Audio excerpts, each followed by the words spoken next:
Hello everyone. This is Tobi from the Phuket Meditation Center, and you're listening to the Dharana Meditation Podcast. Let's sit together, calm the busy mind, and explore topics concerning character development, meditative training, and deeper self-knowledge.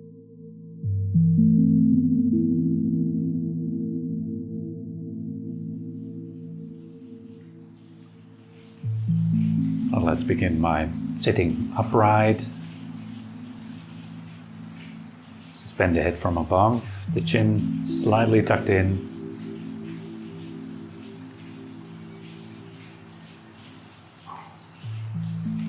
Let all the soft tissues in your body relax. So you have a good balance between sitting upright and being relaxed at ease.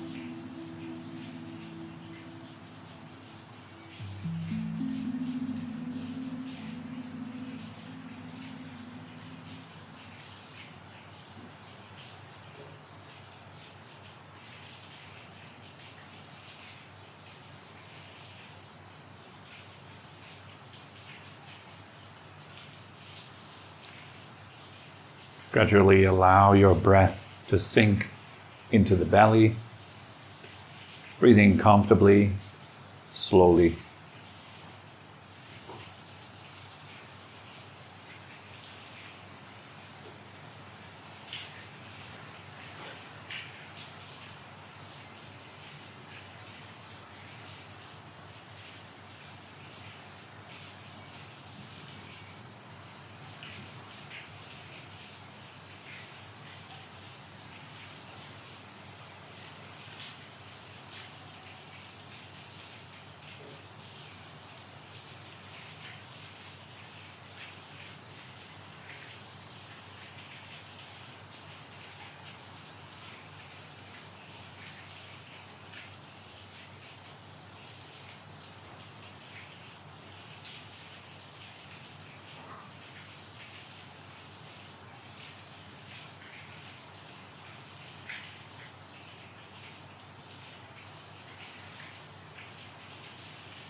Gently smile a bit with your lips and your eyes.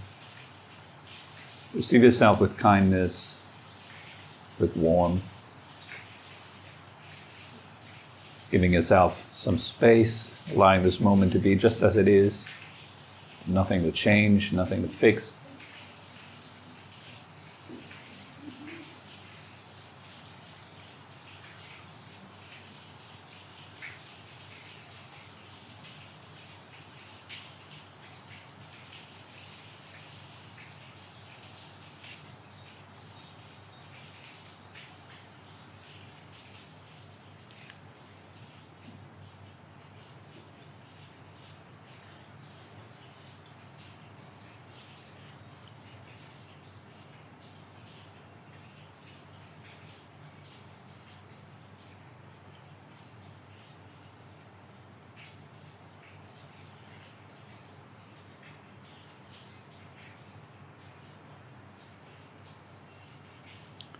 See if you can bring up the feeling of wishing yourself well, wishing yourself happiness, wishing yourself to be free from suffering, from stress.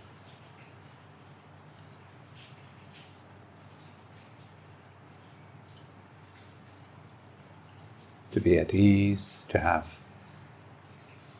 inner peace.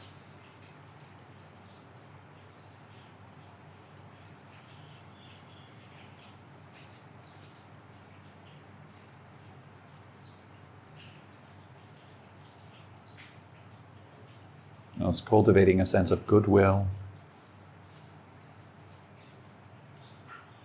and warmth towards ourselves.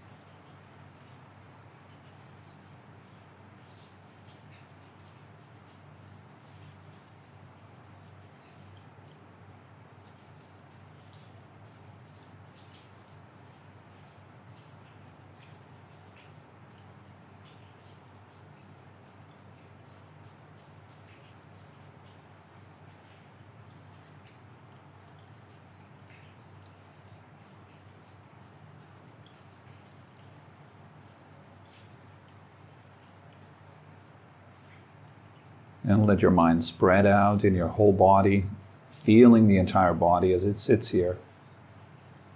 Just tapping into this feeling of aliveness, connecting your body and your mind.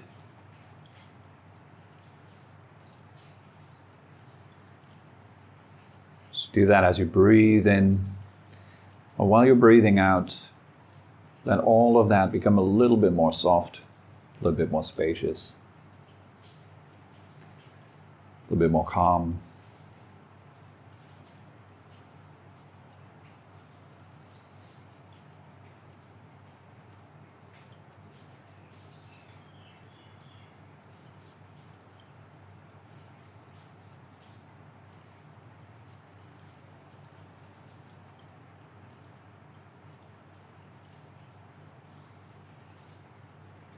If that helps at all, you can think of your body as kind of like a cloud of sensations.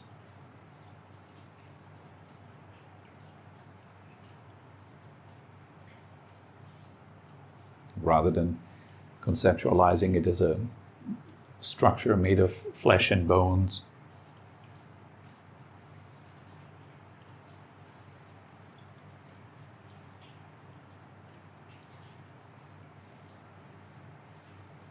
Or you can think of your body as being made out of breath.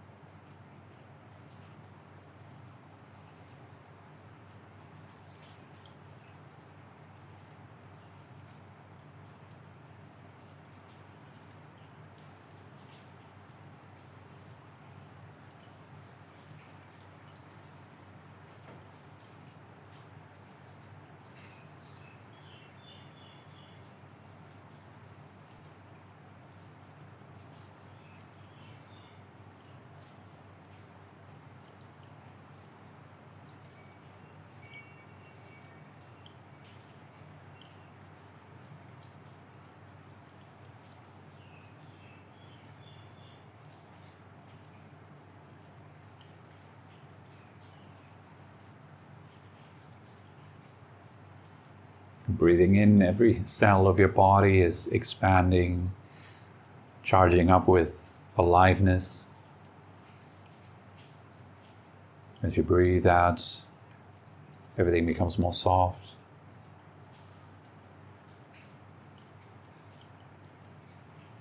Less contracted, more calm.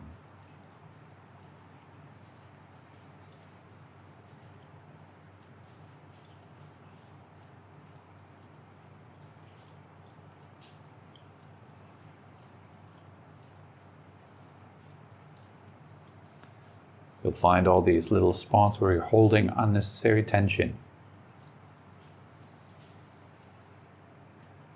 Just release right through them, around them.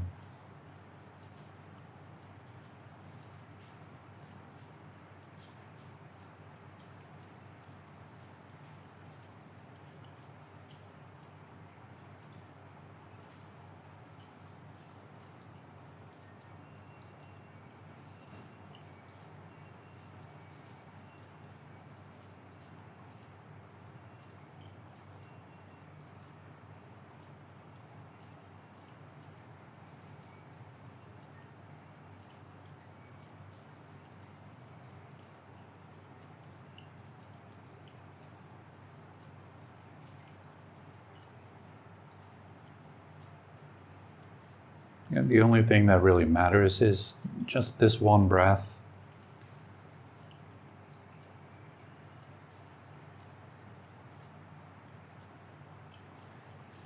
And leaning towards those qualities.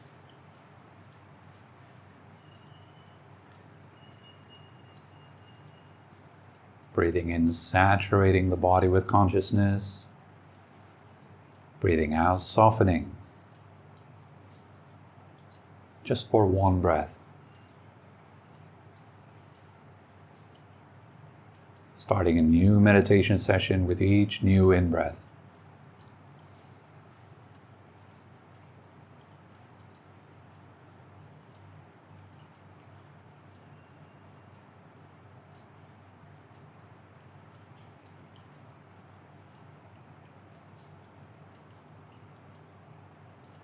ending up a little bit more soft than at the start of your in-breath.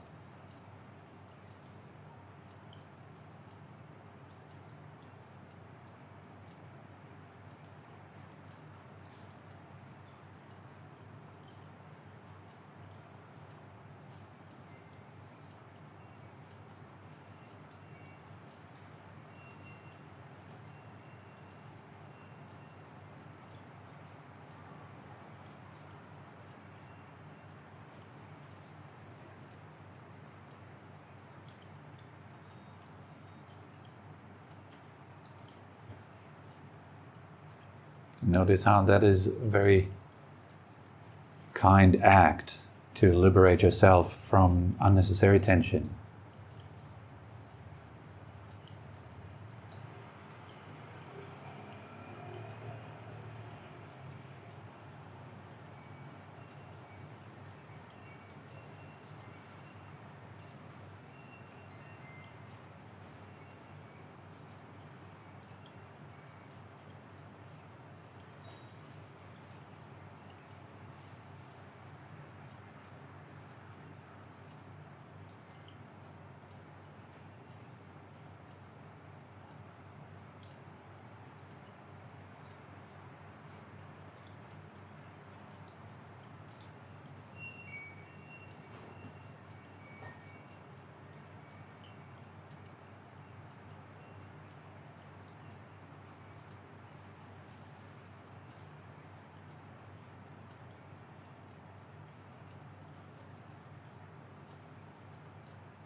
And there are kind of hot spots in the body, little places where the tension usually is quite pronounced.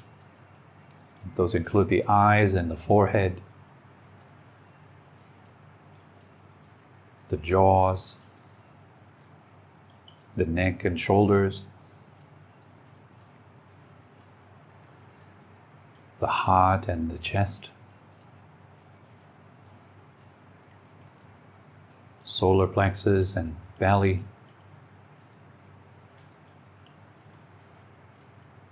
and plenty of little points in your legs as well.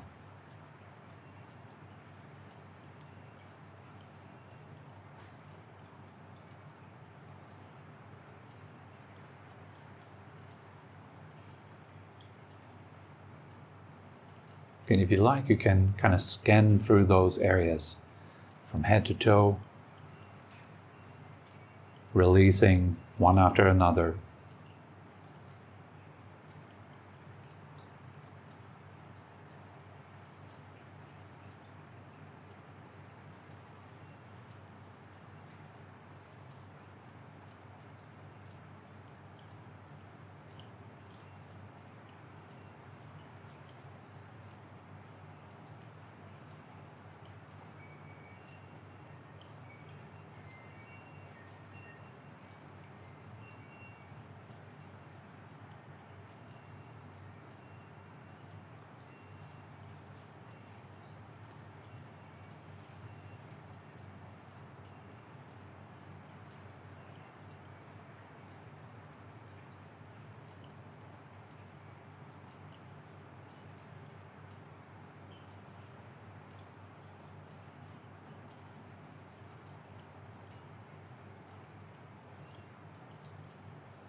Just very gently maintain this mind-body connection.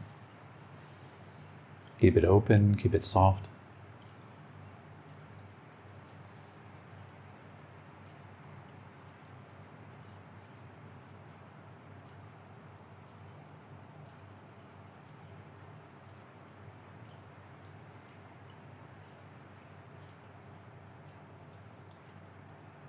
And remember, you're starting again with each new breath.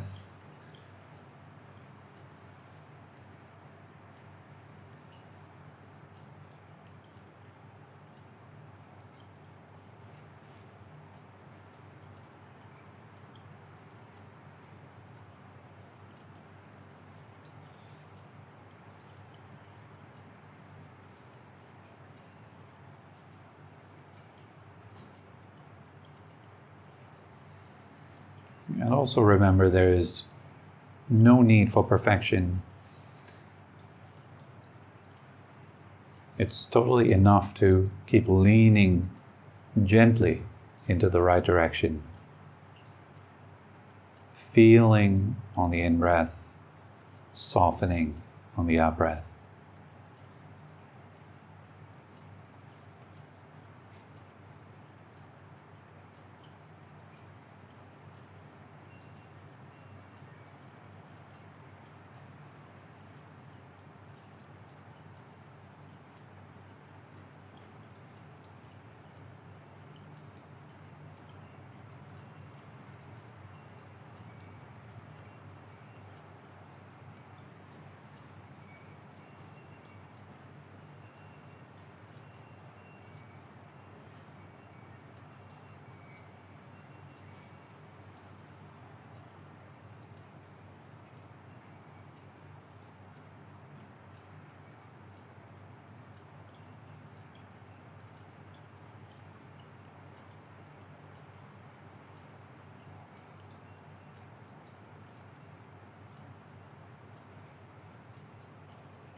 Just enjoying this sense of letting go, of softening. Notice each time when you let go of some tension, it feels just slightly better. And that's a feeling you can follow. Slightly better.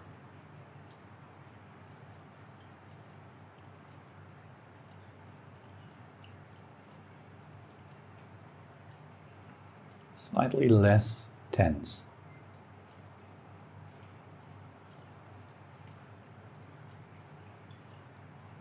A little more relaxed.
Now let's just become aware of feeling in general, without doing the breathing in, feeling, breathing out, releasing. Instead, just noticing where your attention goes in your body. Let it go there by itself. Your attention will, anyways, go around in your body and become aware of different feelings.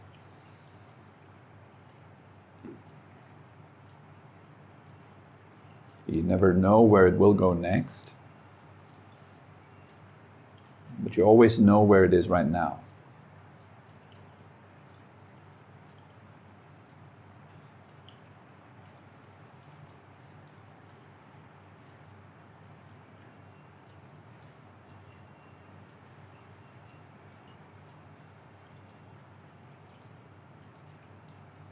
Staying aware as your attention naturally, effortlessly moves through your body.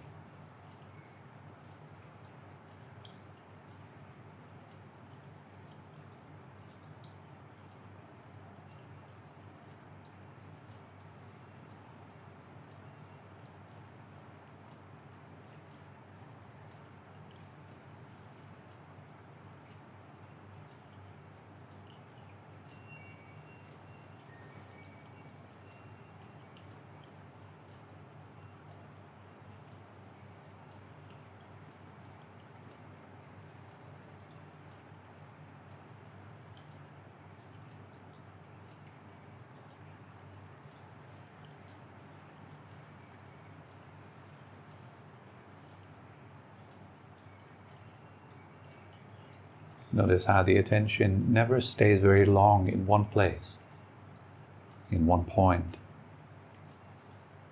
but it buzzes around, a little bit like wind blowing through your body.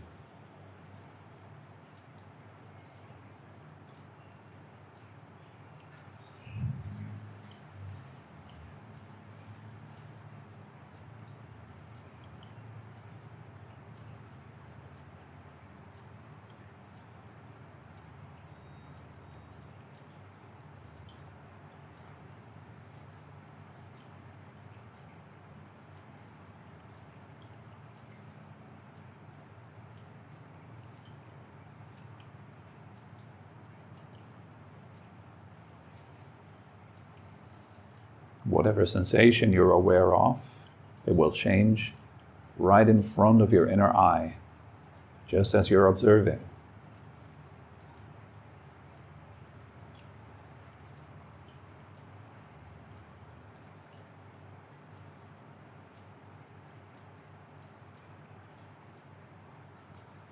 Notice how some sensations are pleasant and others are unpleasant. But regardless, none of them last, even for the duration of a second.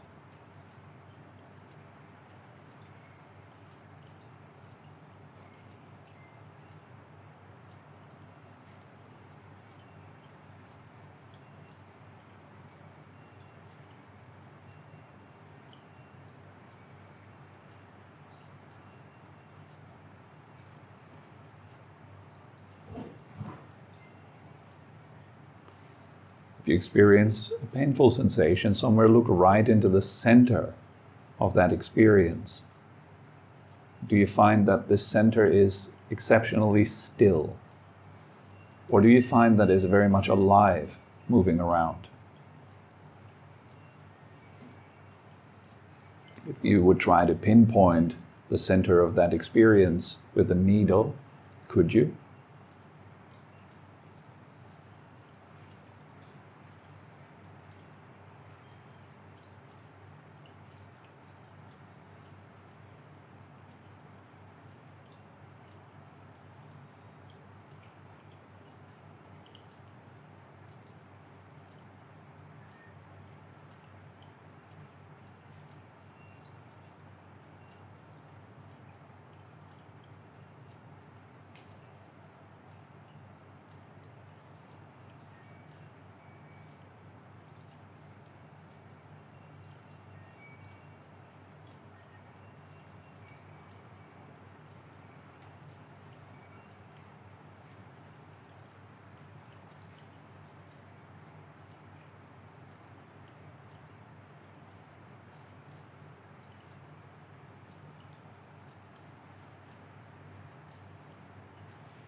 And the same goes for pleasant experiences, of course.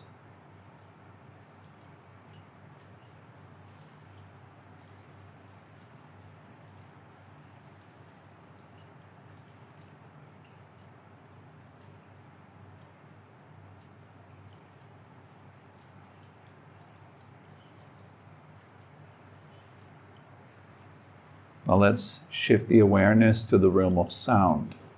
Just being aware of the various different sounds around you. Again, notice how your attention moves from sound to sound naturally without any effort.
And you will also find that some sounds you feel as pleasant, some as unpleasant.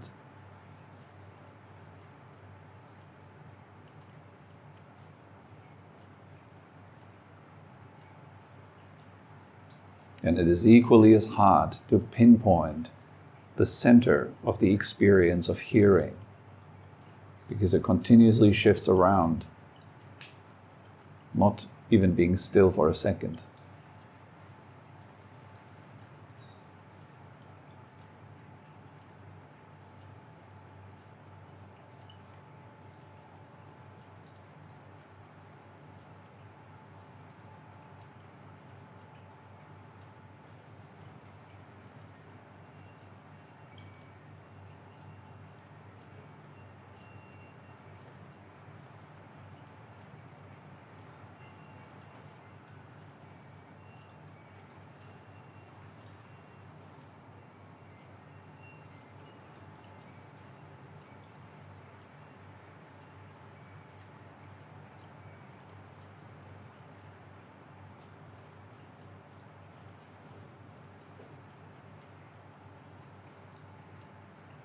And last but not least, we're going to have a look at the experience of thinking.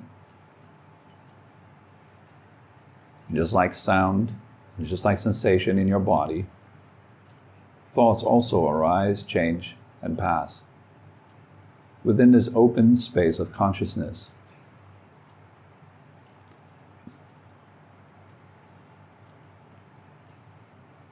And just like sound or feeling, there are pleasant and there are unpleasant type of thoughts.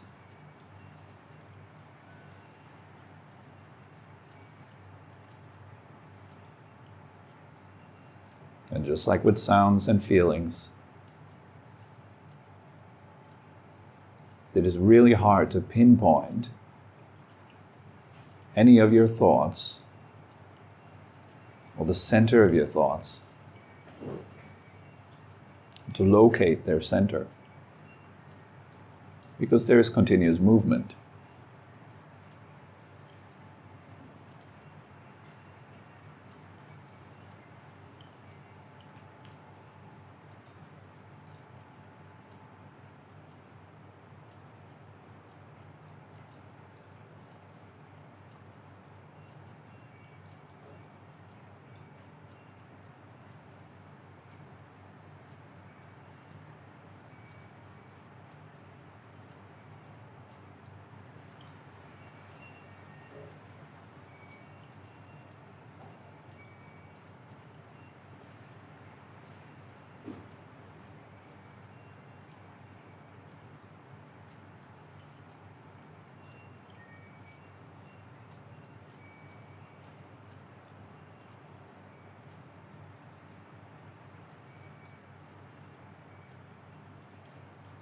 whatever experience you have right now, whether it's a thought, a sound, or a sensation in the body, see if you can locate its center. And see if that center is stable.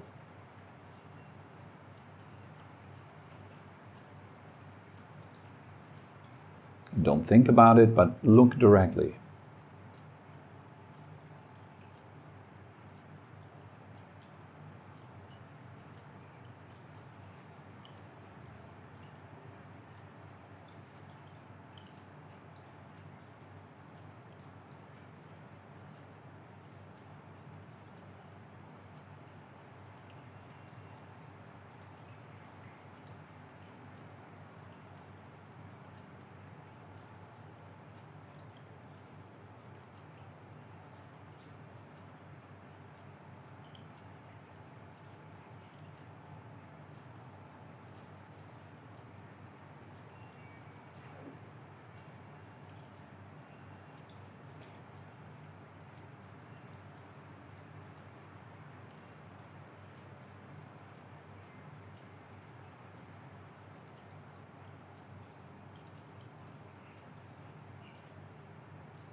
While being in this centeredness, aware of your experiences, aware of their transient nature,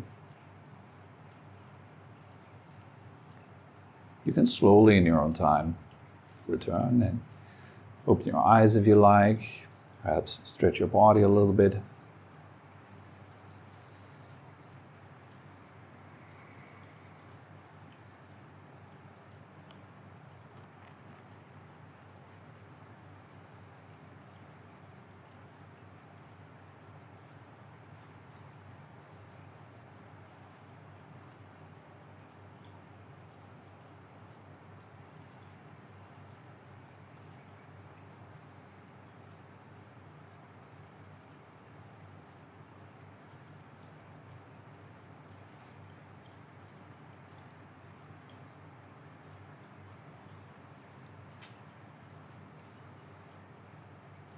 Okay.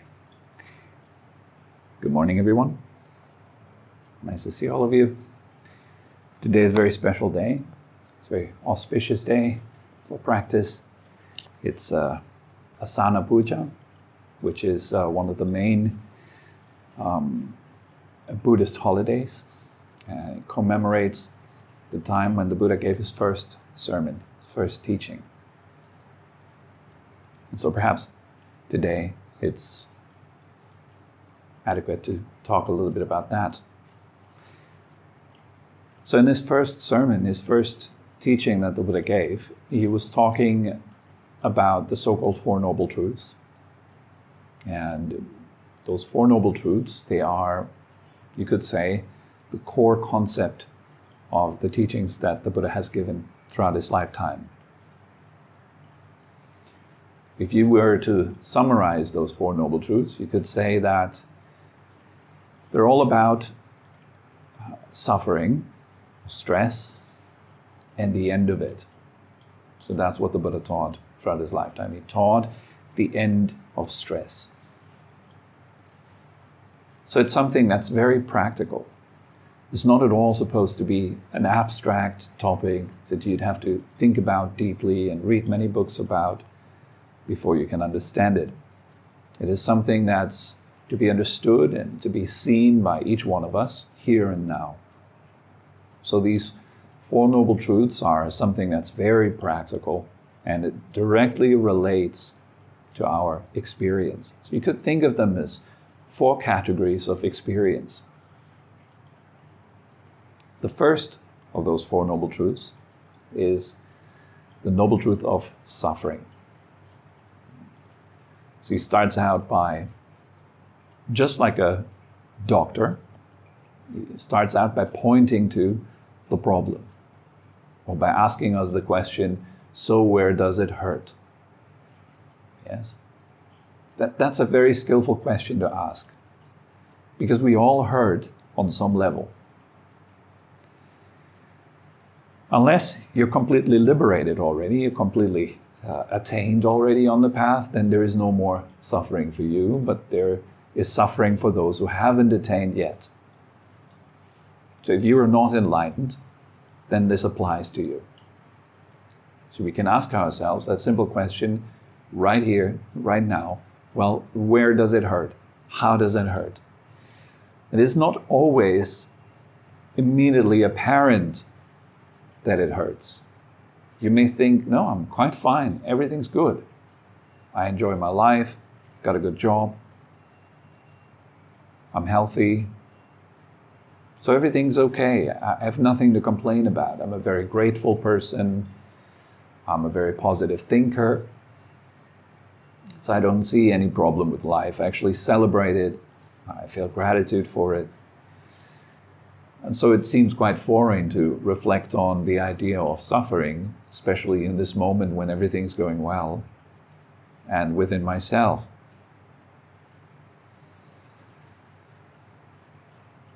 So how do we do that? How do we actually contemplate this first noble truth?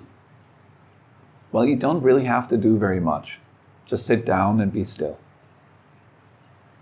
In other words, stop escaping your suffering. Each time when you move your body, you're escaping suffering, aren't you? You're moving out of it for a short moment. And then it comes back, and then you move again. And this is one of those processes that are not apparent to us. We don't see them. We don't immediately understand them. It's like the classic example of the fish that doesn't know what it means to be in water. Because it's so natural to us, we don't think of it. We don't notice it. But in fact, through restraint, by having someone to tell you, stop moving, sit still, and then be with yourself for, let's say, 20, 30 minutes. Then it becomes apparent. Then you can see that it is a truth, and that truth applies to each and every living being. If we stop escaping, if we stop using our various coping mechanisms, then the first truth becomes apparent. It is revealed. It is not something that is created. The Buddha hasn't created those Four Noble Truths. It's not something that he has made up. The Four Noble Truths always exist. That's why they're called truths. And they're called noble because they're realized by those who are noble, the noble ones. Which means those who have attained, have directly seen those truths. We're not blindfolded anymore. Okay. So what is it that we're going to see clearly once we sit still and watch our experience in this moment? I like to summarize suffering into the form of the three types of suffering. It's nice and it goes right to the point. The first type of suffering, that you will all understand as suffering immediately, is the suffering of pain. You're all familiar with it, right? You all know what it means to experience pain or discomfort. Well, there's various levels of discomfort. It's like a tiny little itch, barely noticeable, all the way up to feeling like your limbs are on fire. So from the most minute form of discomfort to the most heavy form of discomfort, that's the first type of suffering. You can think of that first form of suffering as something that is unpleasant when it arises, something that is unpleasant while it remains, and something that is pleasant when it goes. Okay? The second type of suffering is the so-called suffering of change, or the suffering of impermanence. And the suffering of change is that which is pleasant when it arises, pleasant while it remains, and unpleasant when it goes away.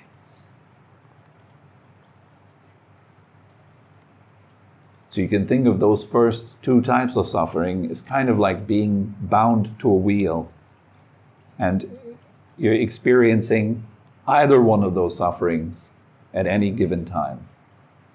The first suffering you clearly identify as, this is awful, I hate it, let me get out of it. Second type of suffering you identify as, this is great, this is fantastic, I hope it never stops. Okay? And they need one another. They don't exist without one another. You can't separate them. That's a problem. If you could separate them, then that would be good. Then you would just opt to experience one of them and everything would be fine. But you can't. In fact, they condition one another to a point where you can only experience both sides of the spectrum through the lens of the other. You only know what it means to have happiness and pleasure because you know the opposite. There is contrast. That duality gives rise to our experience of pleasure and pain. Both being a problem, really. Ajahn Chah used this example of a snake. If you try to grab a snake, you can grab it by its head or you can grab it by its tail. It doesn't matter though where you grab it, you're going to get bitten. If you grab it by the head, you get bitten immediately. That's the suffering of pain. If you grab it by its tail, the snake will turn around and bite you with a slight delay. That's the suffering of pleasure. Okay? The third type of suffering is a bit more hidden. In fact, it is hidden when it arises, it is hidden while it remains, yet it is still considered a suffering. Think of your situation that you're in right now. You're continuously acting. Every second you're acting. Every second your mind and your body are governed by intention. And you're continuously moving forward in that stream of intention. And so each and every moment of your body is a cause for another moment of your body. Each and every moment of your mind, the intellect, your thoughts, is simultaneously a cause for more to come. It's like we're continuously walking through life, throwing seeds around. Each and every second, we're throwing seeds. Okay? You can think of yourself like that. Not only just one seed, but many. And each of those seeds will give rise to a tree that gives rise to fruit. And that fruit gives rise to what? More seeds. Okay? So we're constantly walking through life throwing seeds. Wholesome seeds, which give rise to the experience of happiness. Unwholesome seeds, which give rise to the experience of suffering. Being in the situation where we walk around and you can't really help it because your body is throwing seeds and your mind is throwing seeds all the time. What is it that gave rise to your present body? Well, it is your past physical actions. The past physical processes give rise to your present body, and your present body gives rise to the future body. That is energy in motion all the time. It isn't lost, it can't be destroyed, it is merely constantly transforming. That's the third kind of suffering. We're bound to those aggregates that are continuously producing further results in this moment. So you can't get out of that as long as you're bound to it. So what the Buddha really pointed to is the possibility to untie yourself from these phenomena that never end and never begin. The physical reality, the mental reality, the various layers of astral realities, spiritual realities, they have no beginning and no end. Because they're functioning things. They're performing functions. Therefore, they have to adhere to the law of cause and effect. And that law of causality is a bit of a trap, because as long as you're tying your happiness or your liberation from pain to things that are subject to causality, to cause and effect, it can't end. It will just keep going. Like trying to find happiness in changing your posture. Will there be ever a perfect posture? No, because it's not the nature of your body to ever come to a point where it doesn't change anymore and it just stays pleasant from then on. Doesn't work. Nothing in this world is like that. Nothing. Everything is constantly moving, changing. So as long as we're trying to arrange our lives, the world, other people, to our liking, you will always remain unsatisfied. There's no satisfaction to be found anywhere in this world. And the fact that we are currently bound through these aggregates that produce constant results, like the body and the mind, that's the third type of suffering. It's ignorance. The word is avijja, which means not knowing, not seeing clearly. So we attach to it. And then we complain that we are not satisfied. But the problem is not that things cannot satisfy us. The problem is that we attach the idea of satisfaction to things. Things don't force you to see them as a means for satisfaction. It's our mistake to do that. And we make that mistake because we don't know any better. We don't see what we're doing. We don't see ourselves. On a very simple level, it is making the world responsible for our own happiness. It will never give you that. I mean, we've all been trying. How is it going? Are you done yet? Are you satisfied yet? What are the chances that you'll ever be satisfied? Maybe if you have finally answered all of your emails, will you then be satisfied? If you have finally gathered all the likes, all the followers, will you then be satisfied?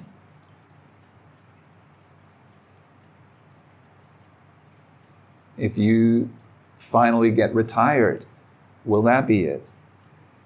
If you finally have that number in your account, can you then relax finally? The answer to all of that is no. It's fairly obvious actually to most of us.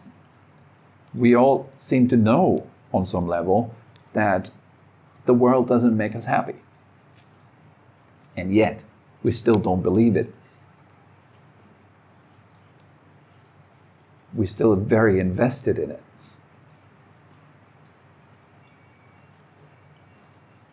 Quite literally, we make investments with our time, our energy, our actions, which are all an expression that is rooted in the idea that the world is responsible for my state, not the other way around.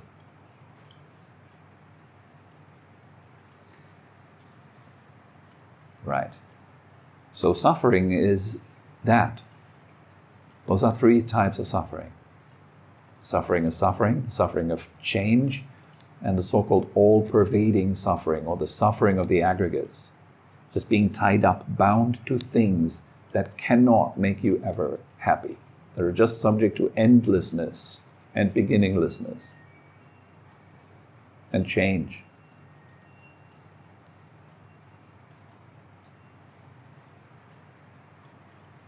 You could also say there is suffering that is avoidable and suffering that is unavoidable.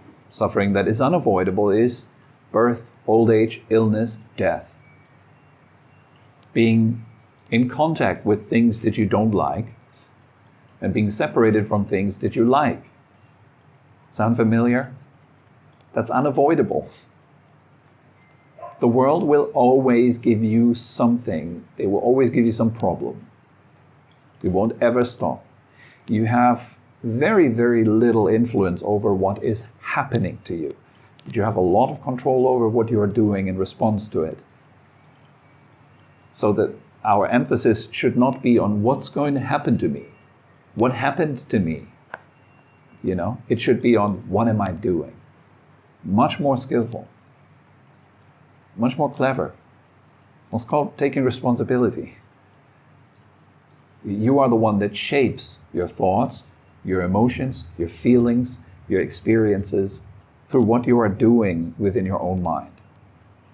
And as long as you're ignorant, not aware of what you are doing in your own mind, it feels like being victimized by the world, being victimized by the weather. Oh, the weather is so bad. It makes me feel really bad. And it's not the weather making you feel bad. It's yourself making you feel bad. Using the weather as an excuse so you don't have to look at yourself and what you're doing in that moment. It's our actions that are like our main power in this moment. Like, what am I doing right now? That's where our power is.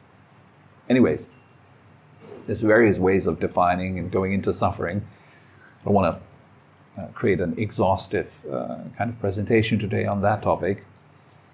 So let's go to the second noble truth. Second noble truth is the cause of suffering. Why do we suffer? Like the Buddha just doesn't let us hang with the first noble truth and then he moves away. He doesn't just tell you, you have a problem, and then walks away. He says, you have a problem, and here's why. So why do we suffer? The Buddha's answer is, it's due to craving. In fact, it's due to two things. It's due to craving and ignorance, which are sometimes referred to as the parents of suffering. Craving and ignorance. So ignorance refers to not knowing yourself, not knowing truth. In particular, not knowing those Four Noble Truths. Ignoring the fact that I'm suffering right now. Instead, turning my eyes around me, looking for all kinds of things, instead of dealing with the problem within myself. Understanding it, comprehending it, transcending it. Yes? So that is ignorance. And the second point is craving. Craving is wanting to experience nice things. That's one. You want to experience pleasures. That in fact, the mind is continuously obsessed with the thought of experiencing pleasure in some form or shape or way. You think about lunch, you think about job, you think about family, friends, whatever you think about, I guarantee you it is a search for pleasure. All of your thoughts can all be summarized as that. It's avoiding pain and looking for pleasure. The second type of craving is a bit more subtle. It's just simply wanting to exist. And the opposite of that, not wanting to exist. So these are the three types of craving. Seeking pleasure, wanting pleasure. The pleasure-pain principle, you can think of it like that, and as well as wanting to exist and not wanting to exist. That's at the root of suffering. It's because we want to attach ourselves to stuff and make a sense of self around stuff, that we are in that experience. And it's because that we're not looking deeply into that experience that we do not comprehend it. Or we don't understand that it is this attachment, is this craving that is at the root of our experience of suffering. Let's simplify it. Craving is simply contraction. As soon as your being contracts, that's craving. That's how you can detect it. Tension in your muscles, tension in your skin, tension in your bones, tension in your body, and then tension in your mind. Not accepting, being in constant conflict with the way it is, that is craving. That's how you can feel it. You can feel that it's becoming tense, uptight, unrelaxed, not open. Okay? That's the root of suffering. The third noble truth is the Buddha now basically giving you the good prognosis as a doctor. Says, suffering can end. It can end. And I've mentioned in the beginning that there's two sufferings, right? One is the suffering that can be avoided, and the other one is the unavoidable one. I just briefly went through the unavoidable one. The avoidable one is what he refers to now. This is the one that you can put to an end.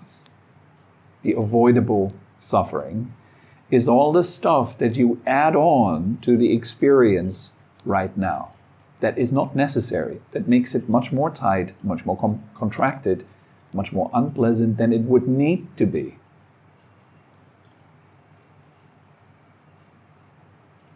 It's the complaining, for example, let's say you get ill, yes, you get the flu, COVID or whatever, and then on top of that experience,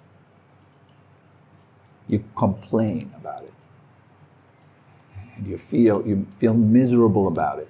You're fearful about what's going to happen to me. All that is avoidable. Having the flu, it's not avoidable. As you get born, you get old, you get ill, and you will eventually die. It doesn't matter how much you complain, you'll still have to go through that, right? So the complaining would be an example of what is unavoidable. Sorry, what is avoidable. And the flu would be an example of what is unavoidable. People that appear in your life that give you a hard time,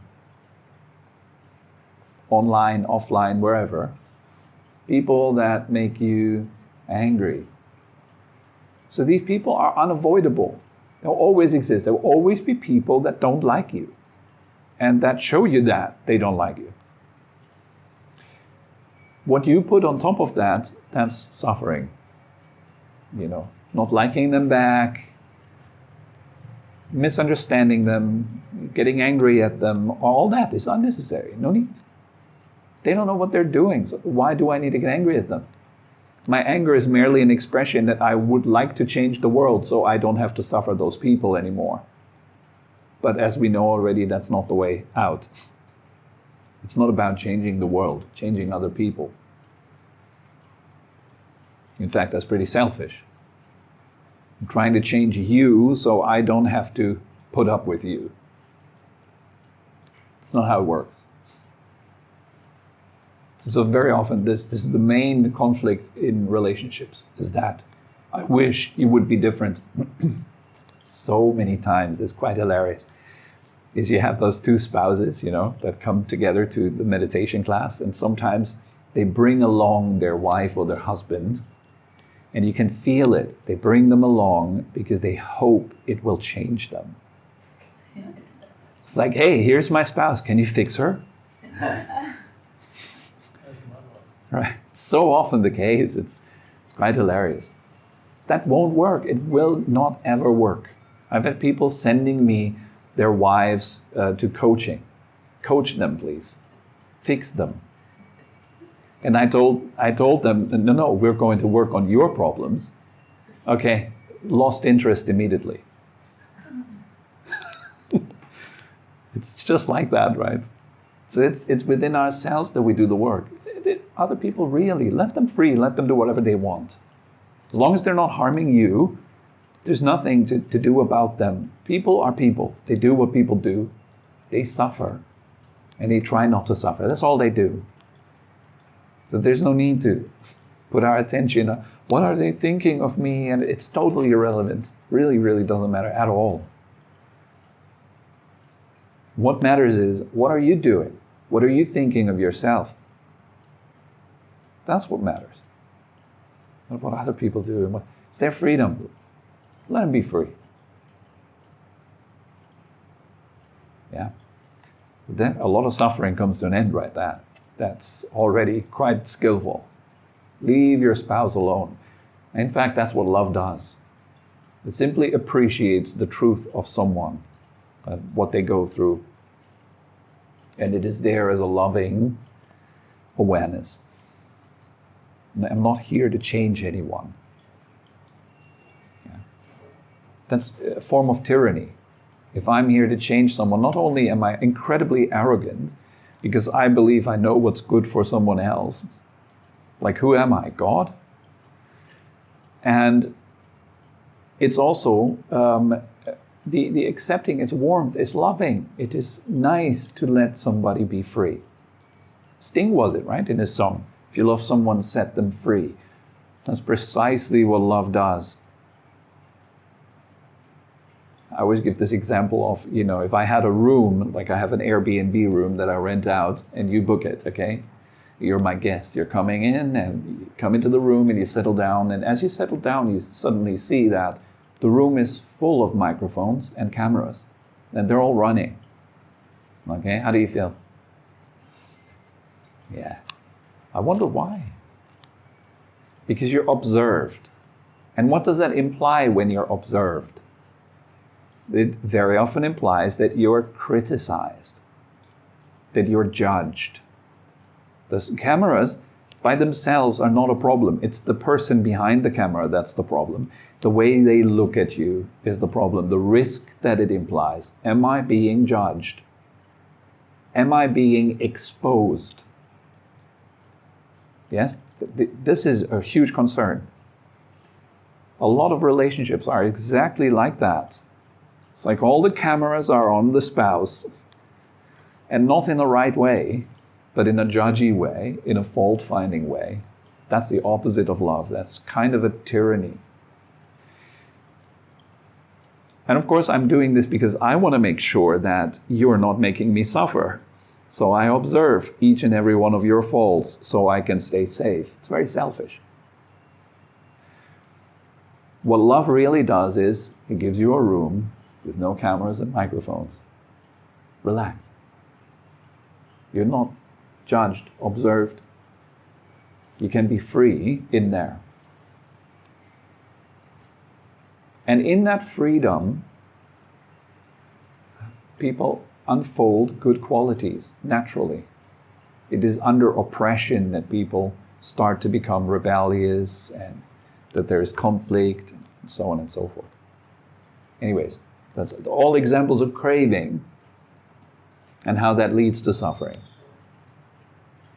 The end of suffering, just like the room with no cameras and microphones, is found within the observation that doesn't interfere, that doesn't react. So this is one of the major things that we train in our meditation, is to see without getting involved, to really step back. And in order to do that, in order to really be able to see yourself and in each and every detail, especially in context of how you produce suffering for yourself and how you could end that, you have to have a great stability within your observer. You can't do that right now because most of us in this room are quite unstable. Our minds are all over the place. So in order to do that, the Buddha mentioned the fourth noble truth, which is the path to the end of suffering. This includes the Eightfold Noble Path, which can be summarized into the three trainings, which is the training of your behavior, purifying, bettering your behavior in a way that it causes you less suffering and gives you more time and space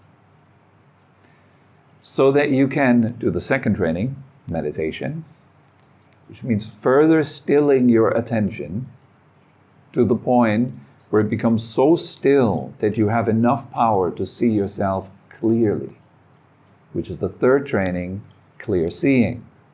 Vipassana, that's what the word means, vipassana.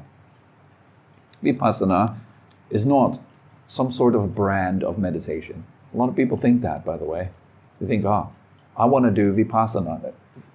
it's not, most people refer to the Goenka style 10-day silent retreats when they talk about, I want to do Vipassana. Vipassana simply means clearly seeing.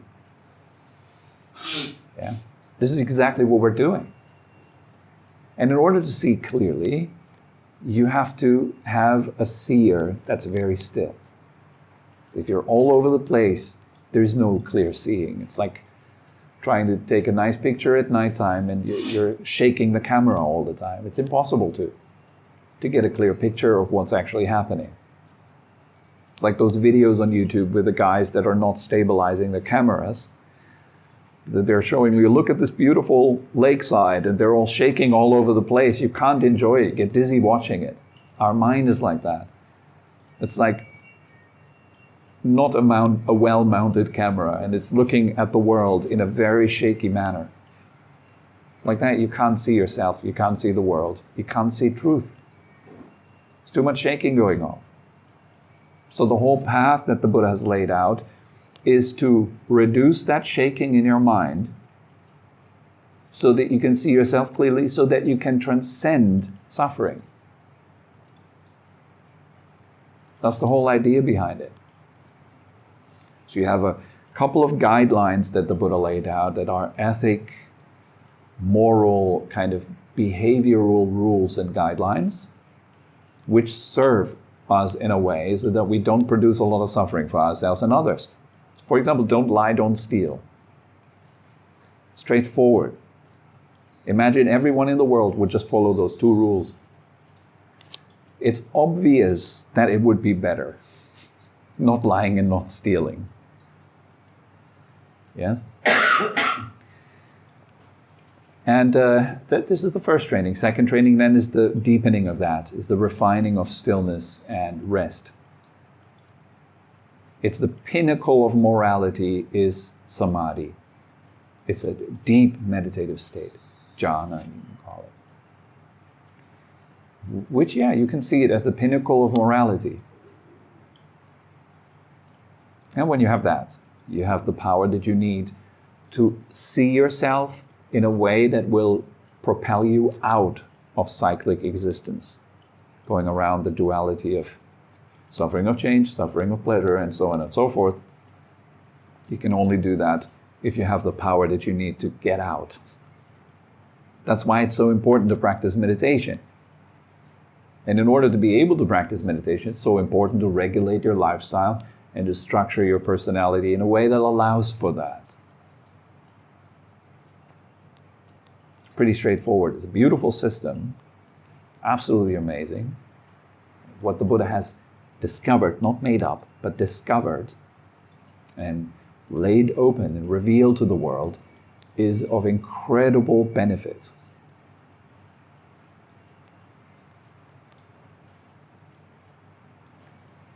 But all of us, we work against forces that will keep you imprisoned in the senses. So that's what we're putting up with. The entire world wants you to come out into your senses. Come look at this. Listen to that. Come over here. Go there. Do this. Do that. You're constantly pulled into your body. There's very little encouragement to go outside of your body, to go beyond your body. Consciously. We do that when we sleep, but that's unconsciously. Do it consciously. Leave the world behind. Discover what's beyond the senses. That's only what meditation can show you and teach you. This is the point. You discover that there is something more than just sound, sight, smell, and the senses, thoughts, taste. There's more to life than that. As long as you don't know that, the only thing you have are the senses. So in a way, if you only have the senses, we're quite poor. We don't have the wealth of living, breathing spirituality. So that's why we should practice a lot of meditation, especially on days like today. It is said that during important Buddhist days, like full moon days, it's a full moon days as well, that the practice and the merits that you make, the good things that you produce during those times are amplified many, many thousands of times. But so are the bad things as well. So if you lie today, and now you're in a trap, because now I told you, now you know. There's two types of sin, okay? One is the sin that you don't know. You don't know any better. You have never heard of it. You didn't ever understand that this could be a case. So you just go about and do your things. It's not as heavy. But it's very heavy if you know and you still do it. For example, if you know that lying is bad and it goes against the divine law, it immediately makes you the opposite of a truth seeker, and you still do it, that's heavy, pretty heavy. So right now you're in trouble. You know that on holy days, on full moon days, your actions are amplified, they're more heavy. So it's a good day for practice. It's a good day to take vows, it's a good day to do good unto others, serve them food, whatever it is that you can do that's in your power, that is good, that helps others, do that. And it will amplify many thousands of times. It's powerful, wholesome actions. So go ahead, do something good today. And like practice meditation, look at yourself. If you're angry, don't let it out, but dissolve it within yourself. If you're impatient, which is common on full moon days, you're kind of tickled. It's easy to lose your patience. And you still practice patience, you get massive benefits out of that because you're practicing under pressure, which is faster results. All right? So, that's, I think, enough for today. That's all that comes to mind, anyways. We hope you enjoyed this episode and had a meaningful time. For more information and upcoming events, head over to our website at phuket-meditation.com. Thank you very much for listening and have a wonderful day.